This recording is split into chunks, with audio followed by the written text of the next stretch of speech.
কৰি আছোঁ যে হাতী মানৱ সংঘাতটো কেনেকৈ কমাব পৰা যায়, কিন্তু সেইটো বহুত জায়গাত বাঢ়িহে গৈছে আৰু এইটো আমাৰ কাৰণে চিন্তনীয় বিষয়। সেইকাৰণে কেন্দ্ৰীয় চৰকাৰ, ৰাজ্য চৰকাৰ সকলো মিলি পেলাই আৰু BTC চৰকাৰ আমি এই সমস্যাটো কেনেকৈ সমাধান কৰিব পৰা যায়, ইয়াৰ দীৰ্ঘম্যাদী এটা সমাধান এটা ওলোৱাৰ কাৰণে আমি ব্যৱস্থা লৈ আছোঁ। কেইদিনমান আগতে আমাৰ ইয়াত NGO বিলাক যিমান কাম কৰি আছে তেখেতসকলৰ লগত মিটিং হ'ল। ইয়াৰ পিছত গাঁওবুঢ়াসকলৰ লগত হ'ব, সব শ্ৰেণীৰ লগত হ'ব। আৰু এতিয়া কেন্দ্ৰীয় চৰকাৰৰ পৰা কিছুমান পুঁজি ফৰেষ্ট ডিপাৰ্টমেণ্টে পাইছে, ইয়াৰ দ্বাৰা সোলাৰ ফেন্সিঙৰ কাম কৰা, ফ্ৰেণ্ডছ এৰিয়াৰ ৰাইজক সজাগতা কৰা আৰু ৰাইজক অলপ অৰ্থনীতি আগুৱাই যোৱাৰ কাৰণে বিভিন্ন কাম কৰাৰ কাৰণে এই সুবিধাটো মানে আৰম্ভ কৰিব বিচাৰিছে, কেনেকৈ ৰাইজক ল'ব পাৰে।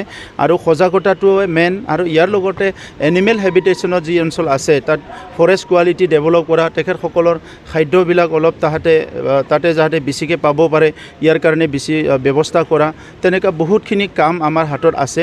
সেইখিনি কাম কৰিবলৈ আমি চিন্তা কৰিছোঁ। আৰু ইয়াৰ লগতে কেতিয়াবা পানীৰো প্ৰব্লেম হয়, ৱাটাৰ বডিবিলাক কমি যায়। তো তেনেকুৱা বহুতখিনি কথা সিদিনা পাই 15টামান ইছ্যু আমাৰ ওচৰলৈ আহিছে NGO আৰু চৰকাৰ আলোচনা কৰাত, আৰু সেইবিলাক ক্ৰমে এটাকৈ সমাধান কৰি যাবৰ কাৰণে আমি চেষ্টা কৰিম। কাইলৈ শিক্ষক দিৱস কি ক'ব? মই আজি অহাকালি শিক্ষক দিৱস আজিয়ে মই আপোনালোকৰ চেনেলৰ জৰিয়তে মই সমগ্ৰ Btr অঞ্চলৰ, অসমৰ আৰু ভাৰতৰ শিক্ষাগুৰুসকললৈ শ্ৰদ্ধা জনাইছোঁ। আজি শিক্ষাগুৰুসকলৰ কাৰণে আমি তেনেকুৱা এটা ভাল সমাজ পাবলৈ সক্ষম হৈছোঁ।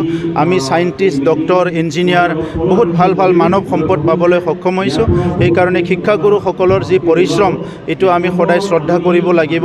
শিক্ষাগুৰুসকলৰ যিটো আমাক কৰা গাইডেন্স এইটো আমি সদায় মানি চলিব লাগিব। আৰু সুস্থ সমাজ আৰু উন্নত সমাজ লাগিলে শিক্ষক সমাজে সদায় মানে এটা দায়িত্ব ল'ব লাগিব।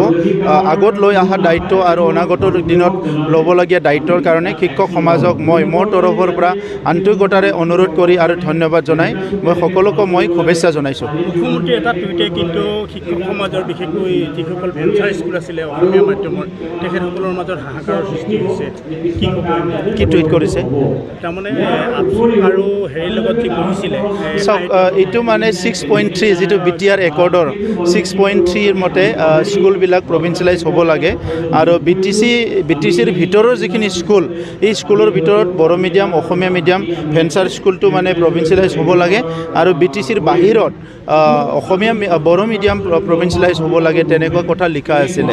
গতিকে আজি অসম চৰকাৰে লাহেকৈ এই ইছ্যুটো বিবেচনা কৰি আছে যে কোনটো খুব বেছি ৰাইজৰ কাৰণে, ছাত্ৰ ছাত্ৰীৰ কাৰণে, সমাজৰ কাৰণে, অসমৰ কাৰণে বেষ্ট হ'ব, সেই পলিচিয়ে মুখ্যমন্ত্ৰী ডাঙৰীয়াই ল'ব। বড়ো মিডিয়ামটো অলপ পিছতহে আৰম্ভ হ'ল বা বিভিন্ন সমস্যা আছে, ইয়াৰ কাৰণে সেই একৰ্ডত এটা সুকীয়া এটা জেগা ৰখা হৈছিলে, সেইটো লৈ পেলাই ক্ল'জ এটা ৰখা হৈছিলে, আলোচনা হৈছে। কিন্তু এইটো এনেকুৱা নহয় কি অসমীয়া মিডিয়াম বা অইন মিডিয়ামে একদম বাদ পৰি যাব, এইটো পৰ্যায়ক্ৰমে হয়তো কনচিডাৰ কৰিব। Thank U.